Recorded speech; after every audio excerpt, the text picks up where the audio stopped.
Di tempat saya mengajar, setelah sholat fardu, imam baca keras. Apakah boleh? Tentang zikir setelah sholat, terjadi ikhtilaf para ulama. Apakah yang sunnah itu dikeraskan atau yang sunnah itu disirkan? Imam Ahmad bin Hanbal berpendapat yang sunnah itu dikeraskan. Berdasarkan riwayat Ibnu Abbas, kata Ibnu Abbas, kami dahulu mengetahui selesainya sholat Nabi SAW itu dengan takbir. Dalam satu riwayat yang lain adalah mengeraskan bacaan setelah sholat, itu ada di zaman Nabi SAW. Dalam riwayat Muslim demikian. Sehingga menurut Imam Ahmad ini menunjukkan bahwa yang sunnah di dalam membaca zikir-zikir setelah sholat itu dikeraskan. Sementara Imam Syafi'i rahimahullah berpendapat yang sunnah itu disirkan, tidak dikeraskan. Kenapa? Karena berdasarkan keumuman ayat. Ya Allah berfirman, "Wadhkur rabbaka fi nafsika tadarru'an wa khufyatan wa dunal jahri minal qaul." Dan berzikirlah kepada Rabbmu pada dirimu dengan rasa takut dan tidak dengan suara yang tidak dikeraskan. Dan Imam Syafi'i mengatakan, adapun riwayat Ibnu Abbas itu dibawa kepada ta'lim dalam rangka mengajarkan. Dan mengajarkan itu tidak boleh terus-menerus, tapi berhenti sesuai dengan keperluannya. Dan pendapat Imam Syafi'i saya lebih condong kepadanya. Terlebih Al-Qadhi Iyad mengatakan bahwa kata-kata Ibnu Abbas adalah mengeraskan suara dengan bacaan setelah sholat itu ada di zaman Nabi, itu sebatas hikayat, artinya ada di zaman Nabi. Dan ini memberikan sinyal bahwa di zaman Ibnu Abbas mengucapkan tidak dilakukan lagi.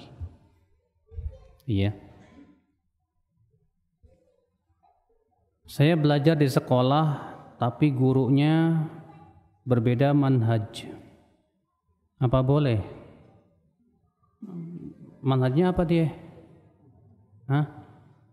Antum harus jelas dulu sebelum menilai orang berbeda manhaj itu benar apa enggak. Jangan-jangan kitanya yang belum paham manhaj gitu loh.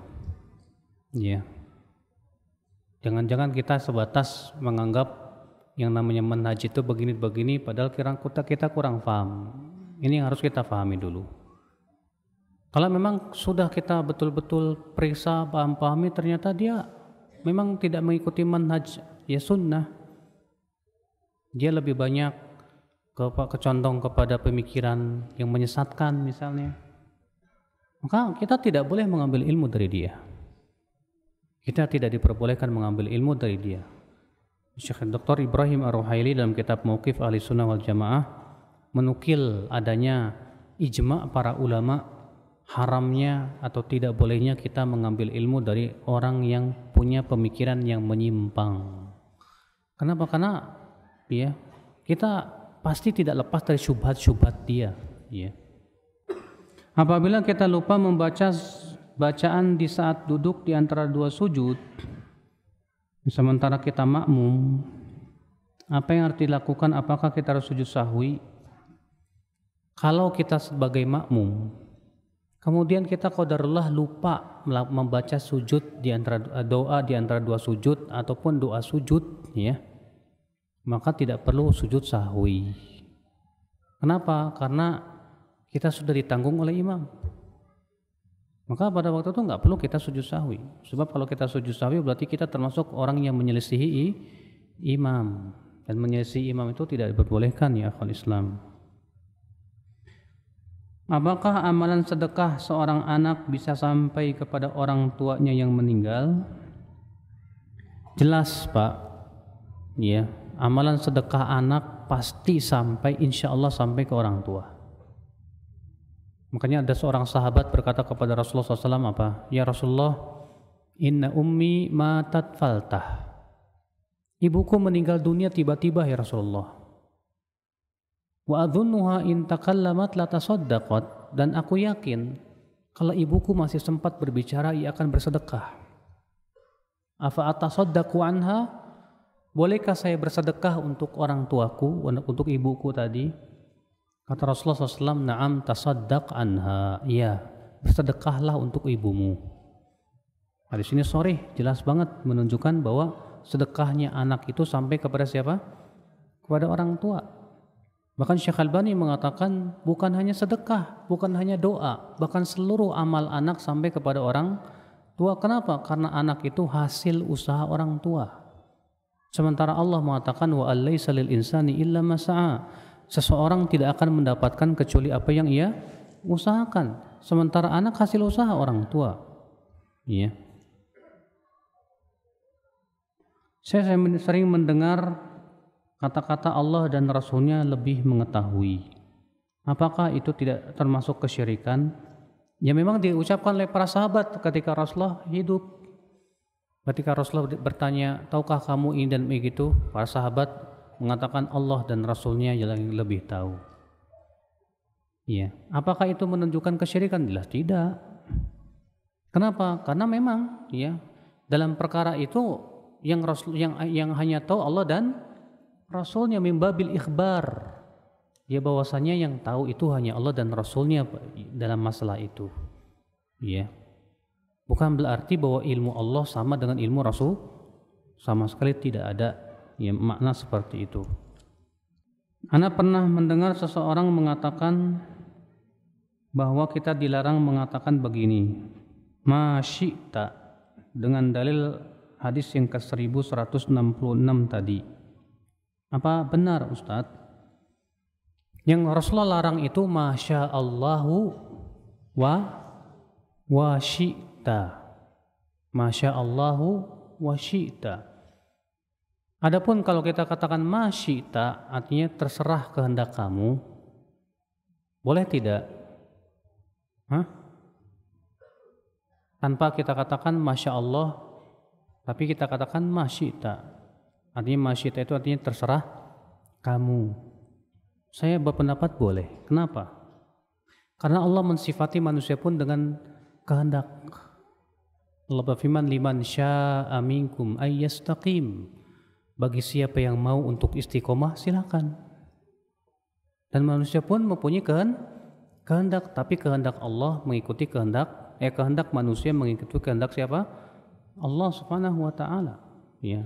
Makanya seperti ini boleh. Yang tidak boleh itu kalau kita katakan masya Allahu wa syi'ta. Itu yang dilarang oleh Nabi sallallahu alaihi wasallam. Bolehkah menggabung dua niat dalam salat sunnah? Dalam salat sunnah dalam satu salat seperti salat duha dan salat syuruk. Ikhtilaf para ulama. Jumhur ulama dan ini pendapat mazhab yang 4 mengatakan boleh. Dalilnya hadis innamal a'malu binniyat. Sesungguhnya amal itu dengan niat. Di sini mutlak, baik dengan satu niat, dua niat, tiga niat, terserah. Namun mereka memberikan syarat. Syarat boleh menggabung itu kalau sama-sama satu level, sama-sama sunnah. Yang kedua, bukan dalam rangka mengqadha. Maka apabila terpenuhi dua syarat ini, boleh. Ibnu Qudamah mengatakan dalam kitab Al-Mughni, di antara yang menunjukkan kepada bolehnya juga adalah qiyas.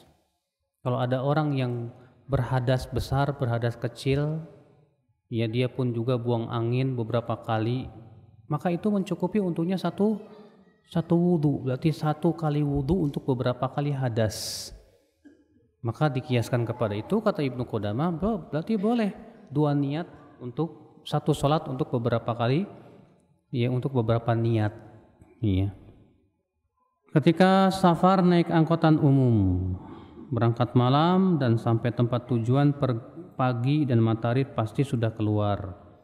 Manakah yang benar? Sholat subuhnya di mobil atau di tempat tujuan walaupun sudah kesiangan? Di mobil, Pak. Selama kita masih bisa sholat, ya, sholat tepat waktunya. Dan kalau bisa kita ngomong ke sopir, Pak, sopir bisa minggir dulu nggak di masjid? Kita sholat subuh dulu. Bagus, Pak. Ya, tapi kalau ternyata tidak bisa seperti antum naik kereta nggak mungkin berhenti, atau naik pesawat terbang nggak mungkin berhenti, atau naik kapal laut nggak mungkin turun, ya. Maka pada waktu itu sholatlah dalam keadaan, ya, sebagaimana adanya. Gimana lagi? Itu namanya terpaksa, ya.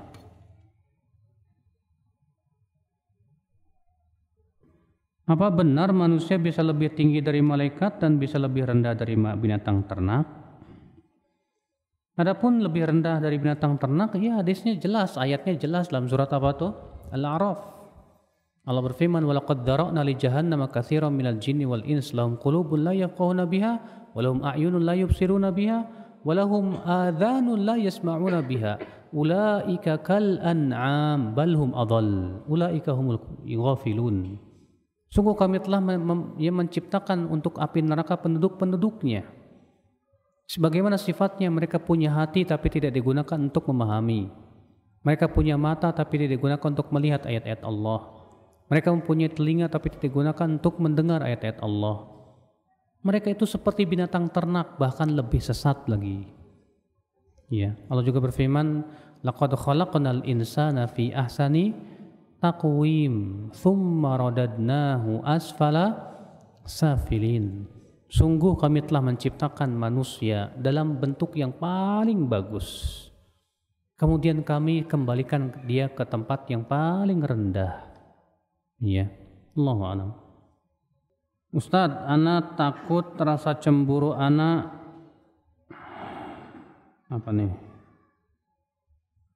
hilang kepada istri. Karena istri ana masih ngotot bekerja dan orang tua masih menuntutnya, padahal dalam jangka waktu tertentu janji mau keluar. Nasihat sudah ana sampaikan, bagaimana ya Ustadz?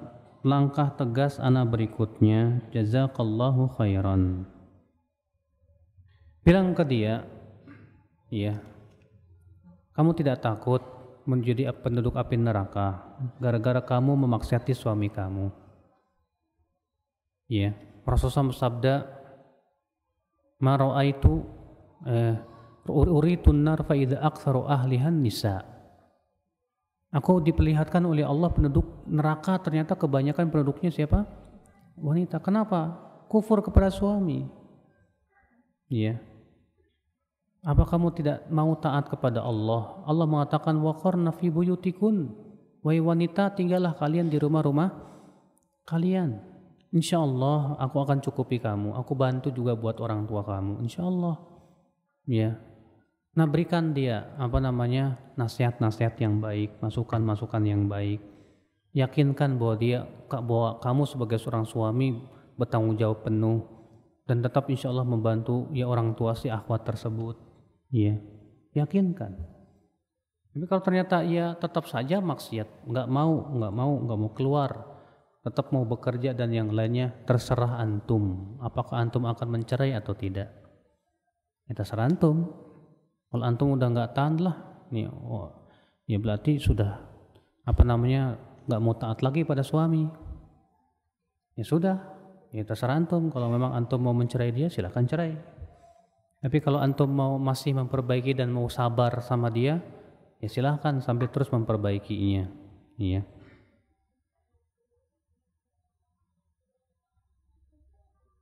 Boleh nggak baca Quran sambil pakai celana pendek dalam kamar menjelang tidur? Tentunya Pak, dalam membaca firman-firman Allah itu harus diperhatikan adab-adabnya, kata Imam Nawawi, ya. Di antaranya adabnya di atas kesucian, ya. Di antara adabnya menghadap ke kiblat. Ya, di antara adabnya membaca dengan penuh kekhusyuan, tadabbur, ya. Walaupun kalau ada orang yang membaca dalam keadaan seperti itu, ya silahkan saja.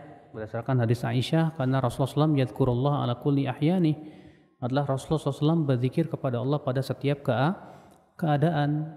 Ya, silahkan saja. Tapi itu menyelisih yang lebih bagus, yang lebih baik. Apabila ada orang yang pinjam semen 5 sak, lalu dikembalikan beberapa tahun di mana harga semen sudah naik, Apakah harus dibayar dengan semen 5 karung lagi walaupun harganya lebih mahal? Betul. Kalau antum pinjam semen, kembalikan semen. Ya, tapi kan harganya lebih mahal.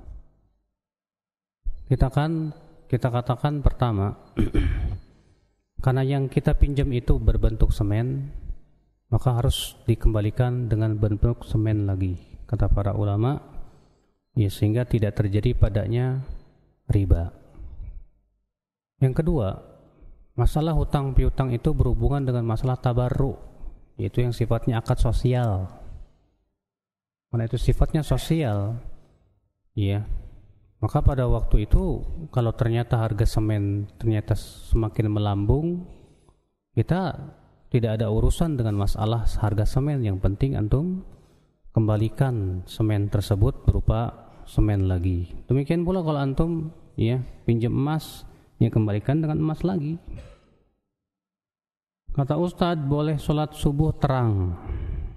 Nah, kalau kita bangun kesiangan sholat subuh jam 7 atau jam 8 pagi gimana? Ya tetap sholat.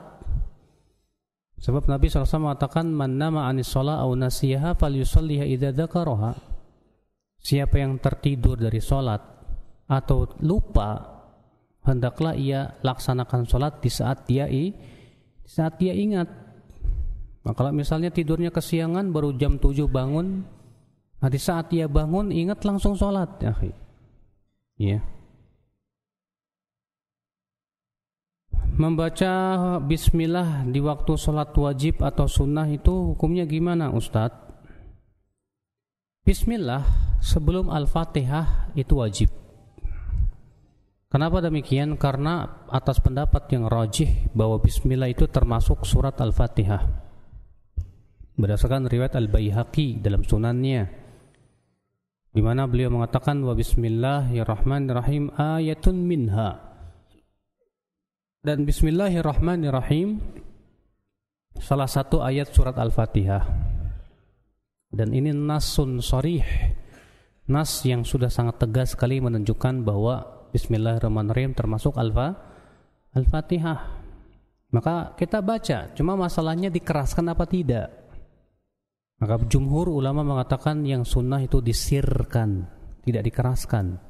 Berdasarkan hadis Anas, iya, adalah Nabi SAW kana la yajharu bi bismillahirrahmanirrahim, dalam riwayat Ibnu Khuzaimah begitu. Adalah Nabi SAW tidak mengeraskan bacaan bismillahirrahmanirrahim.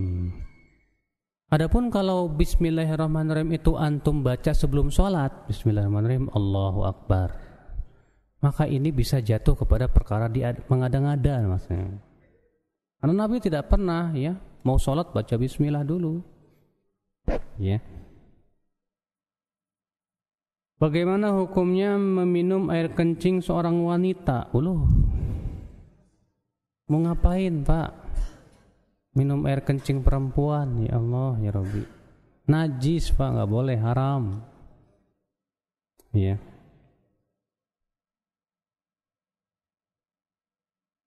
Masa istri antum kencing antum minum, ya, air kencingnya? Haram, Pak, nggak boleh. Emang nggak ada air lagi apa?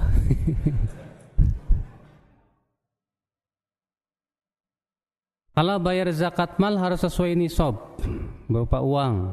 Terus kalau misalnya motor, mobil, rumah gimana? Kalau motor, mobil, rumah yang sifatnya itu membuat keperluan kita sehari-hari, nggak ada zakatnya. Motor, mobil, rumah, hatta antum punya rumah ada 6 biji misalnya, iya, di Bandung 1, di Jakarta 1, di sini 1, tapi memang untuk biasa aja, investasi lah gitu loh, maka itu semua tidak ada zakatnya, iya, kecuali kalau ternyata dibisniskan, itu beda lagi. Tapi kalau hanya sebatas saya mau beli tanah, ya 50 hektar buat investasi aja, maka nggak ada zakatnya. Mobil, antum beli mobil sampai 10 biji, ya nggak ada zakatnya. Motor juga nggak ada zakatnya. Lebih utama mana zikir dalam hati atau di mulut? Yang namanya zikir itu di mulut, namun diikuti oleh hati. Kenapa? Karena zikir itu adalah pekerjaan lisan.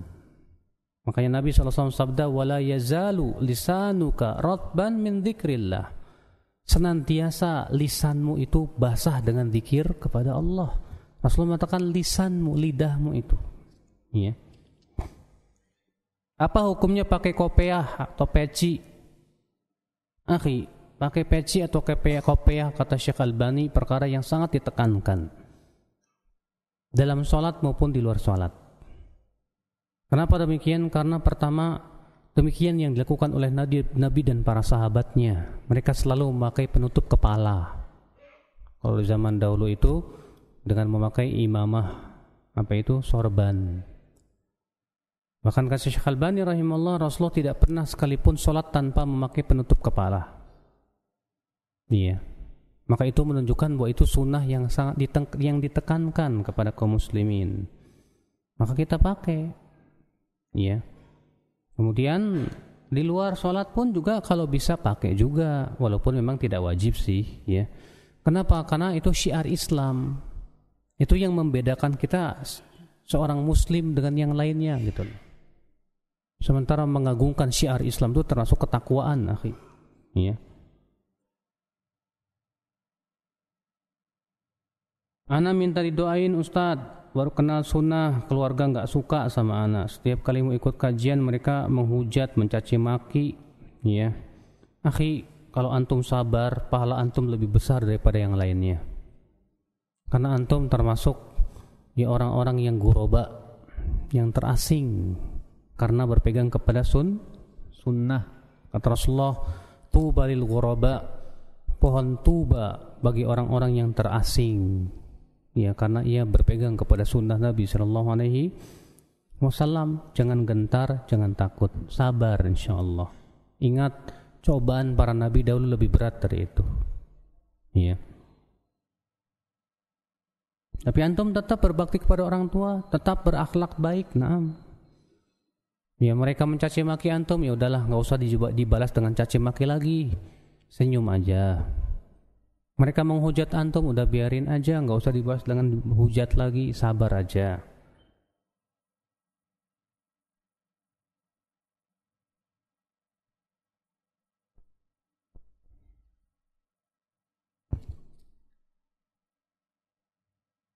Apakah orang tua menanggung dosa anak yang akidahnya menyimpang?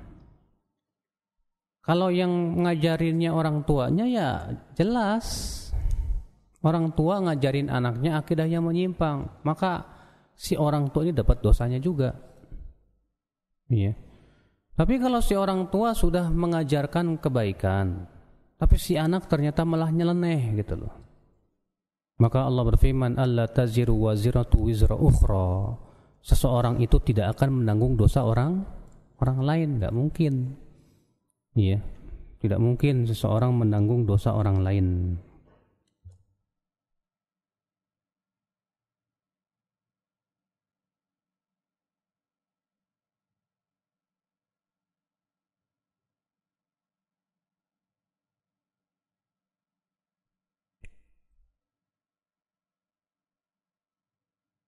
Apabila nazar mau berkurban apabila terlaksana sesuatu tapi belum mampu uangnya, boleh nggak dibatalkan? Apa kafaratnya Ustadz? Ya akhi, yang namanya nazar itu kalau sudah mampu. Nah sekarang antum bernazar, saya nazar mau kurban kalau saya sembuh dari sakit saya. Nggak punya duit, masa mau curi kambing orang? Ya, ya nazar itu berarti kalau yang namanya kurban berarti sesuai dengan kemampuan kan? Kalau belum mampu ya udah gimana lagi? Saya belum bisa melaksanakan apa? Nazar karena belum ada kemampuan. Tapi ingat akhi, nazar itu ada dua macam. Ada nazar yang terpuji dan ada nazar yang tercela. Nazar yang terpuji itu kita bernazar untuk ibadah tanpa ada sebab. Ya, tidak ada sebab apa-apa. Antum mengatakan saya bernazar untuk puasa 3 hari, udah. Sedangkan nazar yang tercela itu, antum bernazar ibadah karena ada sebab. Sebabnya kalau Allah ngasih saya begini dan begitu. Ini kata Rasulullah, ya, perbuatan orang pelit. Ya, kalau saya sembuh, saya mau berinfak 1 juta. Ya, soalnya selama ini nggak pernah infak. Kalau infak pun sedikit. Jadi kalau ada Allah kasih, baru mau infak banyak gitu kan. Nah, ini sifat orang pelit namanya. Itu nadar yang tercela. Akhul Islam azakumullah wa iyyakum. Ya.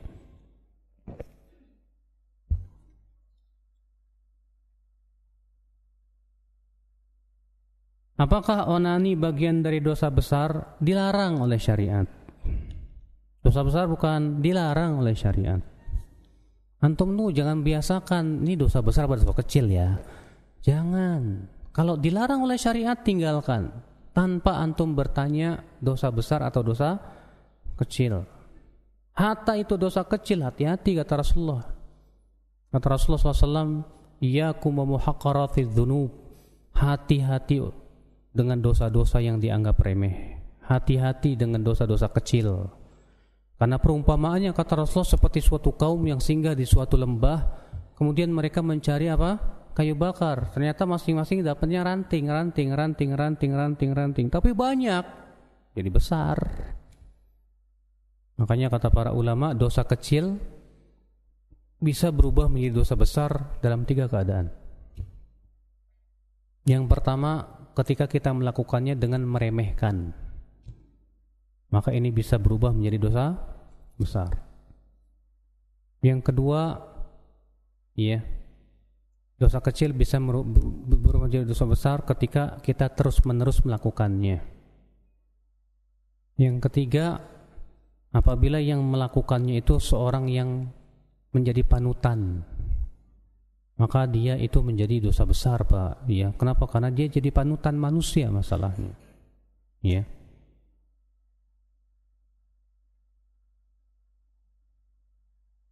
Kapan puasa Arafah? Ya tanggal 9 Dzulhijjah dong. Ya kan? Terus tanggal berapa? Ya, antum nanyanya bingung. Kapan puasa Arafah? Ya tanggal 9 Dzulhijjah. Kapan lagi? Masa mau tanggal 8? Ya. Alhamdulillah ya, Saudi dan di Saudi dan di negeri kita puasa apa hari rayanya bareng.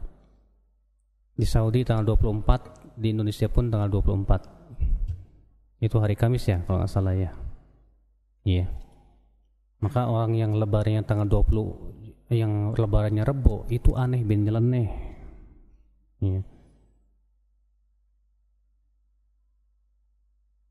Apa ada contohnya di zaman Nabi, Ustadz? Kalau orang meninggal pasang bendera kuning? Ya nggak ada. Cuma ya, kalau hanya sebatas bendera kuning itu artinya pertanda saja.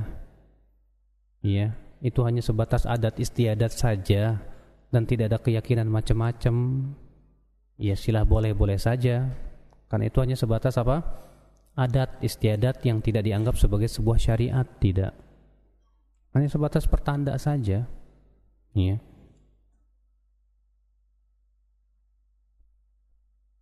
Saya baru kena PHK, Ustadz. Ya, ucapin alhamdulillahi ala kulli hal.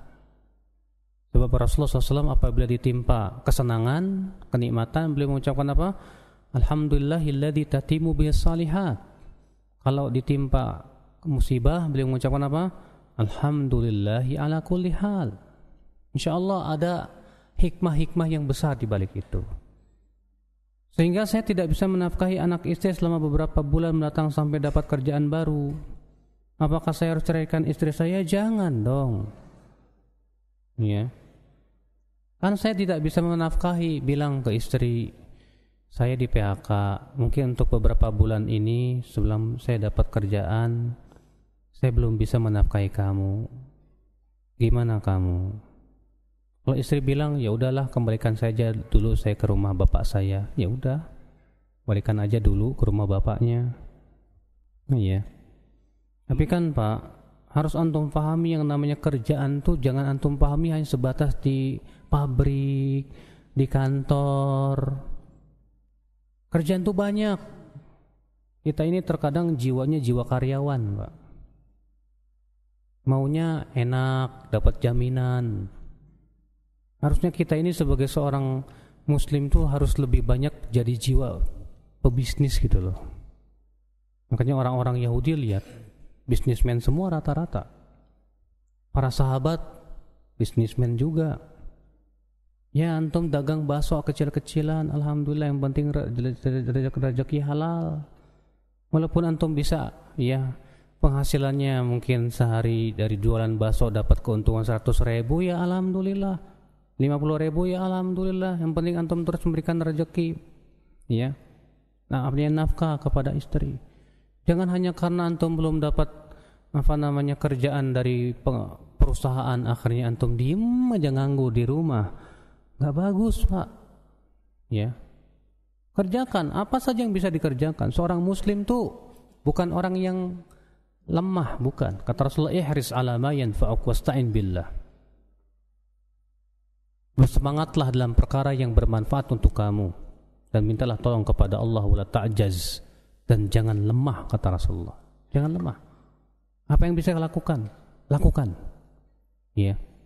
Yang penting kita berpikir bagaimana saya tanggung jawab sebagai seorang suami untuk memberikan nafkah kepada istri. Ya, di PHK alhamdulillah dapat uang pesangon misalnya. Uang pesangon itu bisa digunakan misalnya untuk apa? Modal. Ya, kecil-kecilan, jualan apa? Yang penting halal. Walah hatta antum nyariin kaleng-kaleng bekas. Ya, sementara alih profesi lah jadi tukang apa? Nyariin apa sih? Plastik, masukin ke karung. Itu halal, lebih halal daripada tukang bekam.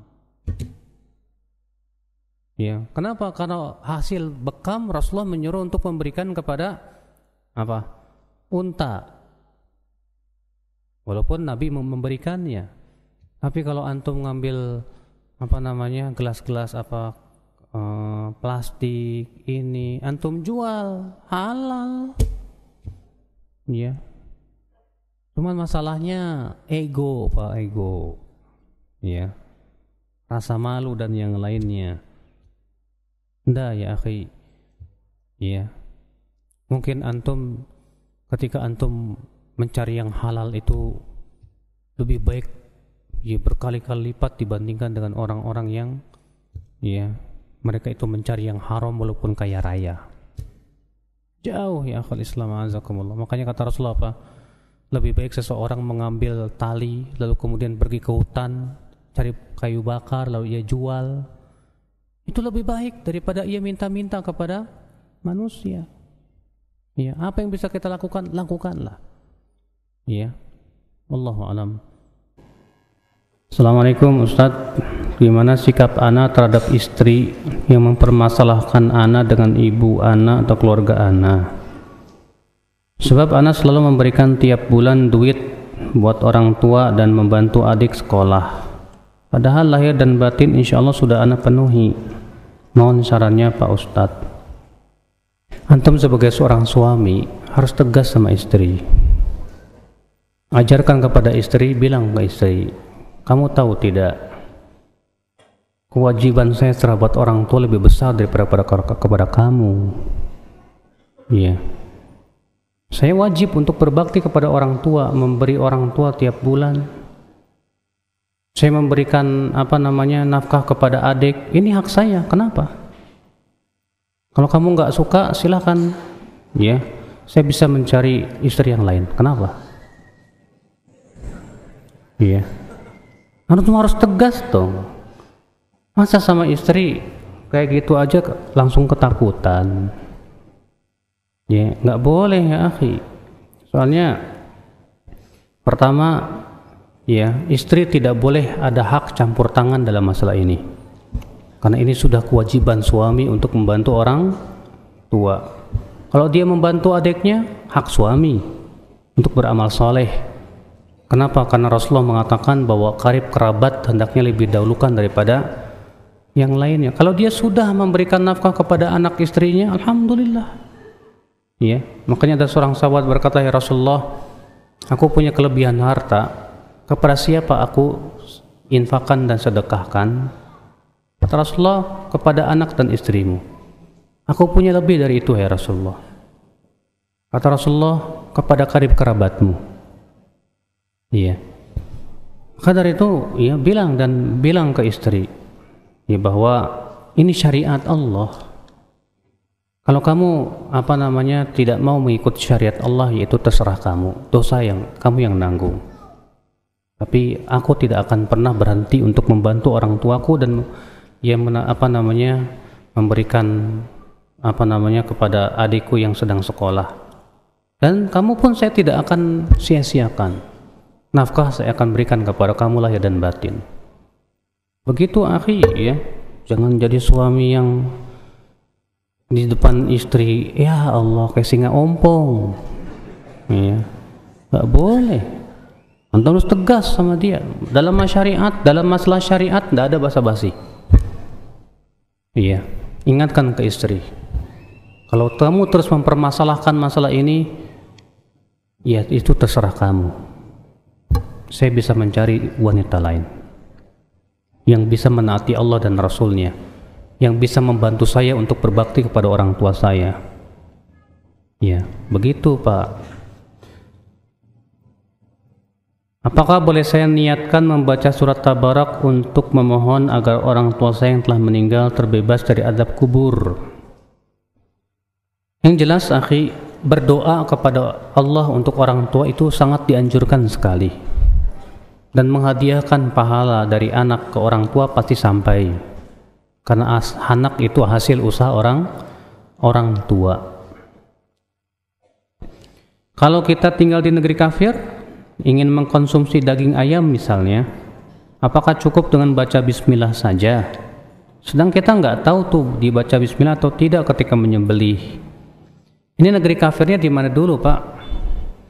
Kalau negeri kafir itu negeri ahli kitab, ya, di situ mayoritas ahli kitab, dan Allah Subhanahu wa taala memberikan rukhsah kepada kaum mukminin untuk memakan sembelihan ahli kitab selama membaca bismillah dengan menyebut nama Allah tentunya ya. Maka nggak apa-apa, antum tidak perlu tanya dulu, nggak masalah. Ya. Tapi kalau antum negeri kafirnya negeri bukan ahli kitab, ya, seperti orang-orang penyembah api, majusi atau yang lainnya, maka antum wajib berhati-hati karena pada asalnya sembelihan mereka tidak halal. Maka antum berhati-hati banget. Makanya negeri kafir ini seperti apa dulu ya?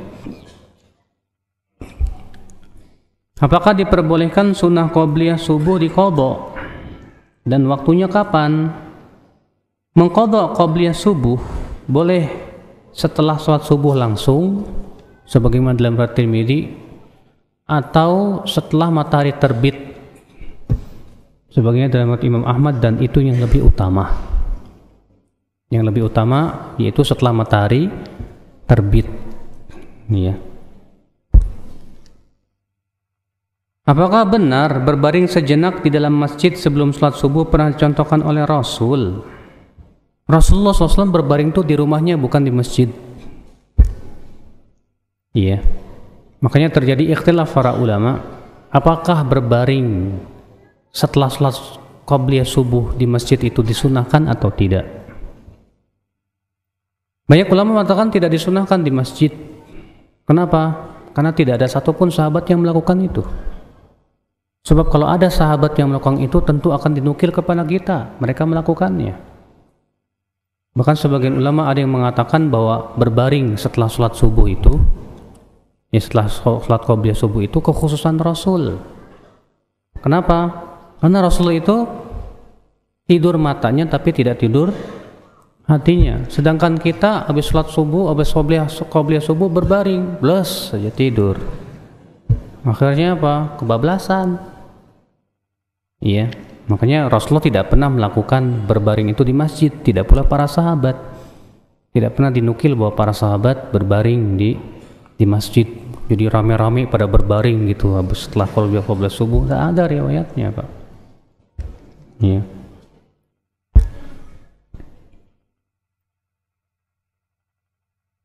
Apakah kita ingin beramal soleh atau berinfak kepada orang lain sementara saudara kita, orang tua kita masih kekurangan? Dan tentu antum berinfak dahulukan dulu yang paling dekat. Orang tua itu ya lebih wajib daripada yang lainnya, Pak. Maka kalau orang tua antum kekurangan, maka antum memberikan kepada orang tua lebih besar pahalanya daripada kepada orang lain. Kalau antum punya kerabat kekurangan, maka antum berinfak kepada kerabat lebih besar pahalanya daripada kepada orang lain. Itu dulu ya, dahulukan. Itu dulu. Uang saya hilang, Ustadz. Dapatkah saya pahala kalau saya niatkan sebagai sedekah aja? Ya. Pas hilang baru niatnya sedekah. Pelit antum nih.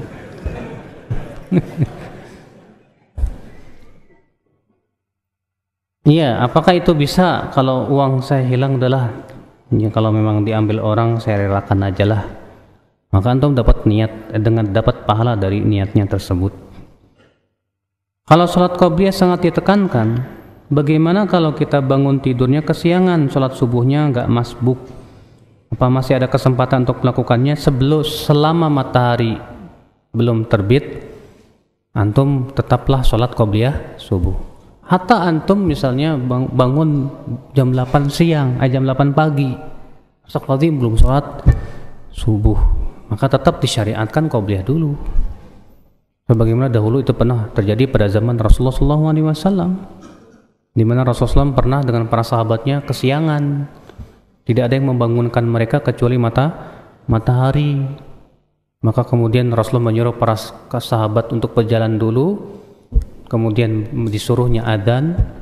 Setelah itu Rasulullah sholat qobliyah subuh, kemudian disuruh qomat, baru kemudian sholat subuh. Tetap ya, nggak masalah kita lakukan itu.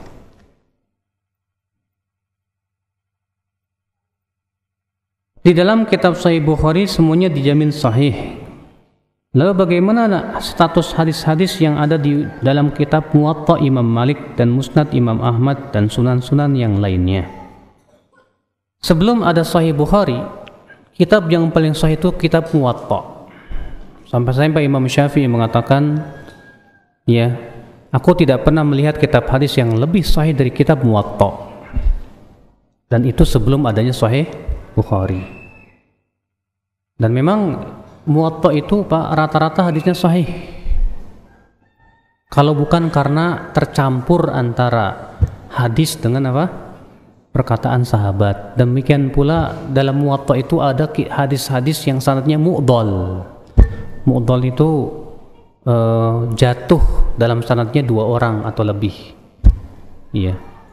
Itu di dalam Muwatta banyak juga, iya. Ustadz, apakah ada sholat awabin yang dilakukan antara maghrib dengan isya sebanyak 6 rakaat? Itu hadisnya lemah, akhi. Justru yang sahih, sholat antara maghrib dan isya itu tidak diberikan batasan. Yang sahih itu Nabi SAW melakukan sholat antara maghrib dan isya terus 2 rakaat, 2 rakaat, 2 rakaat sampai isya. Ini sunnah yang hilang. Iya. Bahwa yang disunahkan terutama antum ya kalau habis sholat maghrib di masjid, kalau nggak ada kajian, gunakan waktu untuk sholat lagi sampai waktu isya. Itu yang dilakukan oleh Rasulullah SAW. Adapun yang disebut dengan sholat awabin 6 rakaat itu hadisnya lemah. Kapan siksa kubur itu terjadi? Ya dalam kubur lah. Yang disebutkan dalam hadis ya, riwayat Bukhari dalam sahihnya, ketika mayat ditanya oleh malaikat Munkar dan Nakir, siapa Rabbmu? Si mayat berkata, adapun seorang muslim, kata Rasulullah, dia akan bersyahadat asyhadu an la ilaha illallah wa anna rasulullah wa anna muhammadar rasulullah. Kemudian ditanya lagi, siapa lelaki yang diutus pada dirimu itu? Dia adalah Muhammad. Iya. Kemudian dikatakan kepadanya, benar hambaku itu, perlihatkan tempatnya di surga. Lalu kemudian diberikan, ya, diluaskan kuburannya, diberikan cahaya padanya. dan dikatakan kepada dia, tidurlah seperti tidurnya pengantin. Adapun orang kafir atau orang fasik, kata Rasulullah, ketika ditanya oleh malaikat, siapa Rabbmu? Dia berkata, saya tidak tahu. Aku cuma mendengar orang-orang mengatakan sesuatu, aku pun ikut mengatakannya. Kata Rasulullah, fayudrabu bimitraqatin min hadid, lalu ia pun dipukul dengan palu besi. Ya, sambil dikatakan kepada dia, la daraita wa la talait, kamu tidak tahu dan kamu pun tidak mau membaca. Ya, lalu ia pun menjerit, di mana jeritannya itu, kata Rasulullah, terdengar oleh yang ada di sekitar kuburan kecuali jin dan manusia. Jadi setelah ditanya dulu, ya, kalau dia bisa menjawab pertanyaan, dia selamat. Kalau dia tidak bisa menjawab, disiksa dalam kuburnya. Ya.